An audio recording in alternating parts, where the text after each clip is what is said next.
Assalamualaikum warahmatullahi wabarakatuh.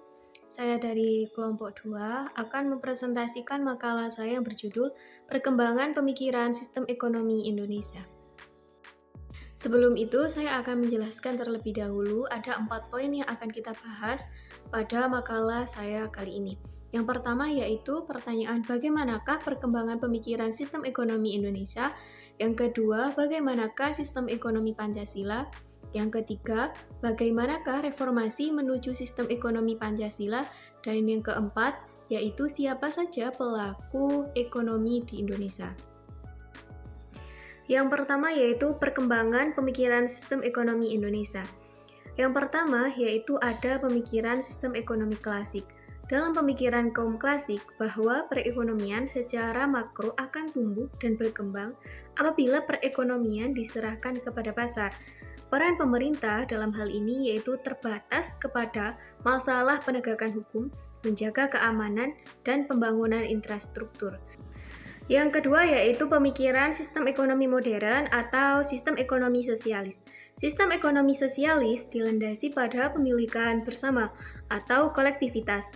Semua faktor produksi sehingga hak milik dan inisiatif ekonomis individu kurang mendapat tempat yang layak. Dalam sistem ekonomi sosialis ini, pemerintah sangat berperan untuk menentukan jalannya perekonomian atau umum dikenal sebagai perencanaan terputus atau centralist planning. Yang ketiga yaitu pemikiran sistem ekonomi berbasis agama. Pemikiran sistem ekonomi berbasis agama di Indonesia terutama berasal dari pemikiran sistem ekonomi Islam, yang merupakan sistem ekonomi yang berdasarkan aturan dan nilai-nilai agama Islam. Yang keempat yaitu pemikiran sistem ekonomi berdasarkan Pancasila dan Undang-Undang 1945. Pemikiran sistem ekonomi berdasarkan Pancasila dan Undang-Undang 1945 di Indonesia merupakan suatu pendekatan yang mencakup 3 aspek. Yang pertama yaitu kekeluargaan, yang kedua yaitu ketuhanan, yang ketiga kebangsaan. Ekonomi Pancasila merupakan prinsip-prinsip moral atau ideologi ekonomi yang diderivasikan dari etika dan falsafah Pancasila. Selanjutnya yaitu bagaimanakah sistem ekonomi Pancasila. Nah, sistem ekonomi Pancasila itu berisi aturan kehidupan ekonomi yang mengacu pada ideologi bangsa Indonesia, yaitu Pancasila. Dalam sistem ekonomi Pancasila, pemerintah dan masyarakat memihak pada kepentingan ekonomi rakyat, sehingga terwujud kemakmuran dan kesejahteraan. Secara normatif, landasan ideal sistem ekonomi Indonesia adalah Pancasila dan Undang-Undang 1945. Yang ketiga, yaitu bagaimanakah reformasi menuju sistem ekonomi Indonesia. Reformasi menuju sistem ekonomi Indonesia. Pada tahun 1998, Indonesia memasuki era reformasi yang membuka jalan menuju sistem ekonomi Pancasila sebagai alternatif terhadap sistem kapitalis liberal yang sebelumnya digunakan. Gerakan ekonomi kerakyatan menjadi pendorong utama bagi pengembangan sistem ini.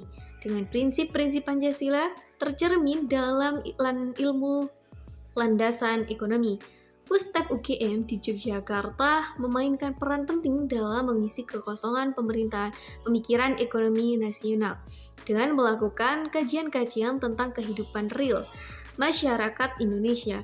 Penerapan sistem ini bertujuan untuk mendorong pembangunan manusia dengan mengedepankan prinsip kekeluargaan, kegotong royongan, dan kerjasama serta mengutamakan perekonomian yang tangguh dan pemerataan sosial. Yang keempat, yaitu siapa sajakah pelaku ekonomi di Indonesia.